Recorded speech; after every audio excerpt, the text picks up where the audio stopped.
वेदास्तथा स्मृतिगिरो यमचिन्त्य शक्तिं सृष्टिस्थितिप्रलयकारणमामनन्ति तं श्यामसुन्दरमविक्रियमात्ममूर्तिं सर्वेश्वरं प्रणतिमात्रवशं भजामः। अज्ञाननिरधिरुपैति यया विशोषं भक्तिः परापि भजते परिपोषमुच्चैः तत्त्वं परं स्फुरति दुर्गममप्यजस्रम् साद्गुण्यभृत्स्वरचितां प्रणमामि गीताम्। नारायणं नमस्कृत्य नरं चैव नरोत्तमं देवीं सरस्वतीं व्यासं ततो जयमुदीरयेत्। हरे कृष्ण कृष्ण कृष्ण हरे हरे, हरे राम राम राम हरे हरे। गीता मंजरी का यह 106 संख्या वाला अंक है। विगत अंक 105 संख्या वाला था, पर भूल से वहाँ 104 संख्या कहा गया है। आप लोग इसे शुद्ध कर लेंगे।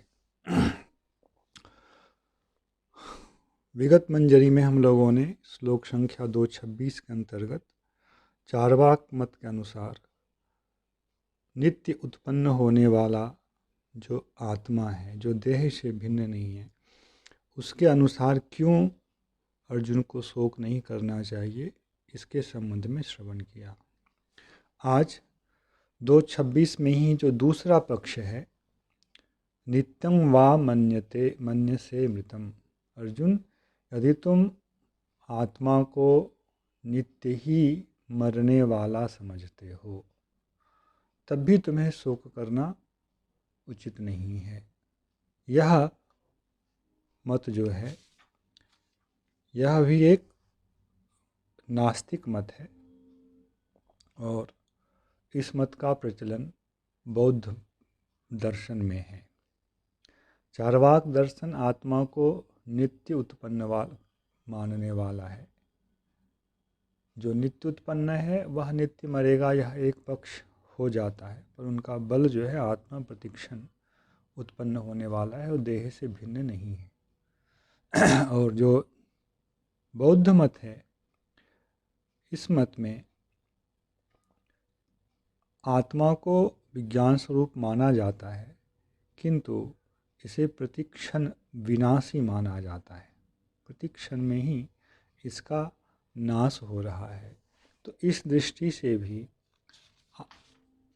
अर्जुन आत्मा को लेकर शोक ना करे, अथवा मैं जो यह कर्म कर रहा हूँ इससे मुझे पाप लगेगा, इसको लेकर शोक ना करे, क्योंकि जो नष्ट हो गया तो फिर शोक पाप किसे लगेगा। जिसने पाप किया वह यदि पाप भोगने के लिए आगे क्षण में हो, तभी तो पाप और पुण्य की सार्थकता है। जब ऐसा नहीं है तो फिर कौन सा पाप, किसका पाप और कौन उस पाप का भोक्ता, इत्यादि विचार जो हैं वह सिद्ध नहीं हो पाते हैं अर्जुन। इसलिए उस मत से भी तुम शोक करने के लायक नहीं हो, तुम्हें शोक नहीं करना चाहिए। यह श्लोक संख्या 226 में दो प्रकार के मतों का वर्णन हुआ। अधिकांश लोग इन दो श्रेणियों में ही आते हैं। या तो वह शरीर को ही आत्मा मानने वाला होता है कोई, अथवा शरीर से भिन्न भी कोई चैतन्य मानता है बौद्ध मत के अनुसार, तो भी अंत में वह यही कह देगा।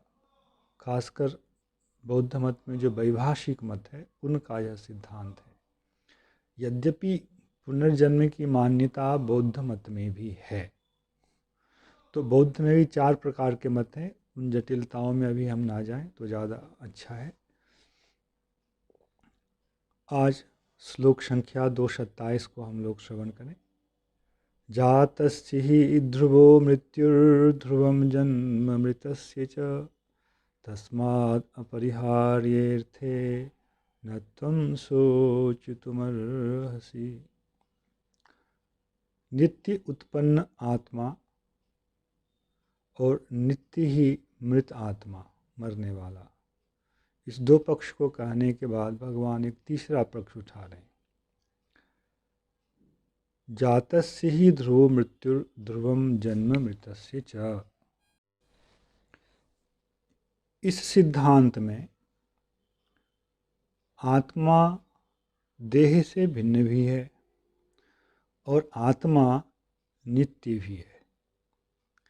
यह जो मत है, यह आस्तिक दर्शन के अंतर्गत जो तार्किक अथवा नैयायिक लोगों का मत है, उनको मानते हुए भगवान यहाँ कह रहे हैं। जातस्य ही ध्रुवो मृत्युर, जिसका जन्म हुआ है उसकी मृत्यु अवश्य होगी। ध्रुवम जन्म मृतस्य च, जो मरा है उसे अवश्य ही जन्म ग्रहण करना पड़ेगा। अब आप लोग यह नहीं पूछें कि इसको कैसे सिद्ध कर सकते हैं, जो मरा है उसे पुनः जन्म ग्रहण करना ही पड़ेगा। तो इसके लिए जो तार्किकों का संप्रदाय है, नैयायिकों का संप्रदाय है, वहाँ की क्या क्या मान्यताएं हैं, उस हिसाब से जब आप विचार करेंगे तो वहाँ यह एक व्याप्ति बनती है।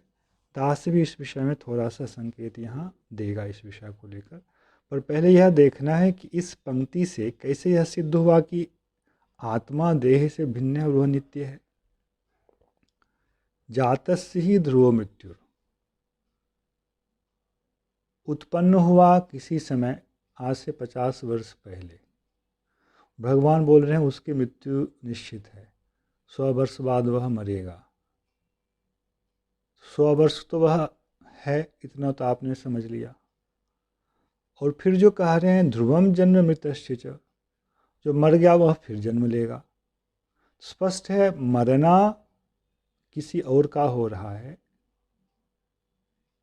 किंतु उस मरण के साथ जीवात्मा का केवल यहाँ संबंध कहा जा रहा है, जिसको लक्ष्य कहा है। जातस्य ही ध्रुवो मृत्यु ध्रुवम जन्म मृतस्य च, इस वाक्य से आपको इतना बोध तो हो रहा होगा, एक पदार्थ है जो जन्म के समय भी है, मृत्यु के समय भी है, फिर जन्म के समय है।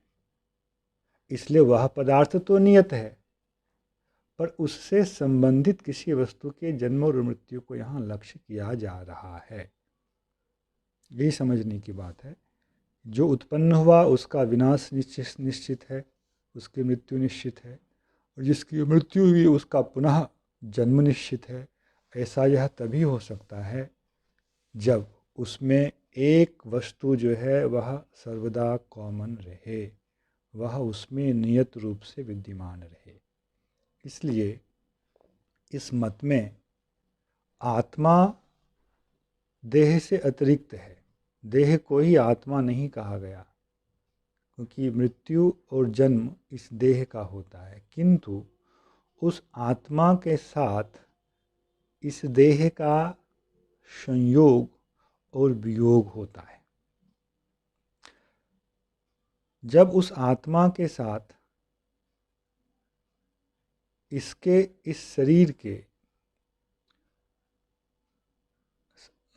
आत्मा के साथ इस शरीर का संयोग होता है तो वह उसके लिए जन्म है, और जब इसका वियोग होता है तो वह मरण है। इस शरीर में जल, पृथ्वी, अग्नि, वायु, आकाश, ये सब तत्व विद्यमान हैं इस शरीर में, जिसको हम लोग स्थूल देह कहते हैं। इससे सूक्ष्म होती हैं इंद्रियां, तो इंद्रियां भी इसमें हैं। इन सब के साथ उस आत्मा का एक संयोग होता है। अपूर्व शरीर और इंद्रिय का जो यह संयोग है, योग है आत्मा के साथ, वह जन्म कहलाता है। जो पहले नहीं था, उस शरीर और इंद्रिय का आत्मा के साथ संबंध होना जन्म हो गया। और जो पूर्व शरीर है, वर्तमान शरीर है और इंद्रियां हैं, इनका उसके साथ वियोग हो जाना, यह मरण है। वहाँ ये लोग प्रश्न उठाते हैं कि आखिर ऐसा क्या है जिसके कारण इस शरीर और इंद्रिय से संयोग वाला जीवात्मा जो है, इसके वियोग हो जाने के बाद, इसके दूर हो जाने के बाद, इसके नष्ट हो जाने के बाद फिर जन्म ग्रहण करेगा। और जो नहीं था यह शरीर, वह आया कहाँ से, क्यों आया? यह प्रश्न जो है चार्वाक और बौद्ध दोनों के लिए भारी पड़ता है। जो दो मत पहले कहे गए उसके हिसाब से उनको यह समझने में कठिनाई होती है कि आखिर यह शरीर हुआ ही क्यों। इस शरीर में जो हम बहुत कुछ भोग रहे हैं, जन्म के समय में ही जो हमने अपार दुख भोगा, तो वह क्यों दुख भोगा, इसका उत्तर उनके पास नहीं हो पाता है। कार्य और कारण का एक नियत संबंध माना जाता है और उसी को हम लोग साइंस कहते हैं आज की भाषा में। और जहाँ कार्य और कारण का नियत संबंध स्थापित नहीं किया जाता है, वह नियम के अंतर्गत नहीं आ सकता है। चार्वाक, बौद्ध अथवा जो उस मत के अनुसार चलने वाले आज के तथाकथित साइंटिस्ट या अन्य मजहब, रिलीजन इत्यादि वाले जो हैं, उनके सामने ये बड़ा विकट प्रश्न आता है, आखिर जन्म के समय जिसने कोई कर्म नहीं किया है, वह किस कारण से दुख भोगता है, किस कारण से सुख भोगता है? उसने तो अभी कोई कर्म नहीं किया है, वह गर्भ में भी दुख भोगता है, किसके कारण से भोगता है? तो वह दुख रूपी जो कार्य है, उस कार्य के पीछे क्या कारण होना चाहिए, इसका उत्तर नहीं दे पाते हैं। इसलिए दार्शनिक दृष्टि से वे परास्त हो जाते हैं, क्योंकि कार्य और कारण का एक नियत संबंध होना आवश्यक है। दुख क्यों भोगा जा रहा है, इसका उत्तर उनके पास नहीं है। सुख क्यों भोगा जा रहा है, बिना कर्म किए भी क्यों भोगा जा रहा है, इसका उत्तर उनके पास नहीं है। जो प्रतिक्षण नष्ट हो गया, तो फिर अगले क्षण जिसने भोग किया, उसके लिए तो पीछे से कोई कारण नहीं आ रहा है, चाहे सुख भोगा चाहे दुख भोगा। तो इस प्रकार के प्रश्नों का उत्तर ना होने के कारण उनका मत अमान्य हो जाता। पर नैयायिकों के मत में यह उत्तर है। वे कहते हैं जो कुछ भी हो रहा है इसका एक कारण है, और इस कारण को वे धर्म और अधर्म के रूप में ग्रहण करते हैं। इंद्रिय और शरीर के संयोग होने पर जो सुख भोगा जाता है, उसका कारण जो विशेष पदार्थ है उसको वे लोग कहते हैं धर्म, और जो दुख भोगा जाता है इसका जो कारण होता है उसको वे कहते हैं अधर्म। और धर्म और अधर्म उनके द्वारा किया गया कर्म है, तो यह उसे ही भोगना पड़ेगा जिसने उसे किया है। नहीं तो एक दोष होता है जिसको संस्कृत भाषा में कहते हैं कृतहानि अकृताभ्यागम। यह एक दोष होता है। यदि माने कि आत्मा प्रतिक्षण उत्पन्न होने वाला है या प्रतिक्षण नष्ट होने वाला है, तब तो ऐसा हुआ कि जिस आत्मा ने दोष किया उसने तो दोष भोगा नहीं, और जिस आत्मा ने दोष नहीं किया उस आत्मा ने दोष भोगा। तो यह एक बड़ी विषम परिस्थिति, अमान्य सी स्थिति हो जाती है। इसलिए नैयायिक लोगों ने इस आधार पर इनका खंडन किया है कि नहीं, जिसने किया है भोगना उसी को पड़ेगा, तभी यह नियम स्थिर रह सकता है। इसलिए इनके मत में कृत हानि, जिसने किया उसकी तो हानि, और जिसने नहीं किया अकृत अभ्यागम, जिसने नहीं किया उसका आगमन, उसका स्वीकार करना उस फल के भोक्ता के रूप में। जिसने कोई दोष नहीं किया वो तो दुख भोग रहा है, जिसने कोई धर्म नहीं किया वो सुख भोग रहा है। यह विचित्र स्थिति हो जाएगी। इसलिए यहाँ अनुमान प्रमाण के आधार पर वे सिद्ध करते हैं कि इस धर्म और अधर्म का आश्रय जो है वह नित्य है, वह कभी विनाश नहीं हो सकता, उसका कभी विनाश नहीं हो सकता है, वह अविनाशी है। तब जाकर यह कृतहानि अकृत अभ्यागम, ये दोनों दोष वहाँ उपस्थित नहीं होंगे।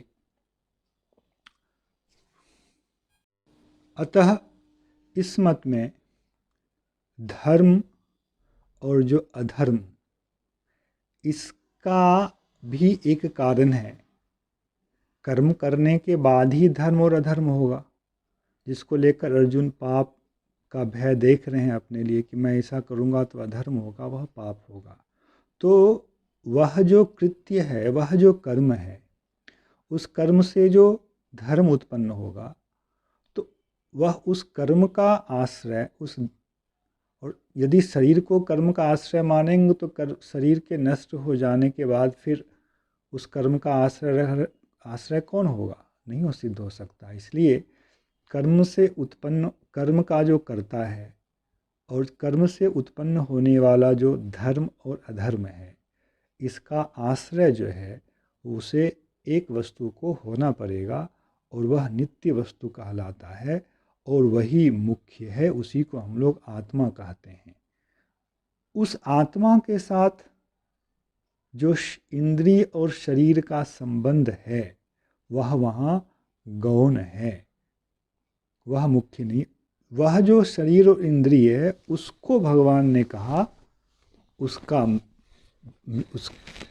उसका जन्म है और उसकी मृत्यु होगी, यह सत्य है।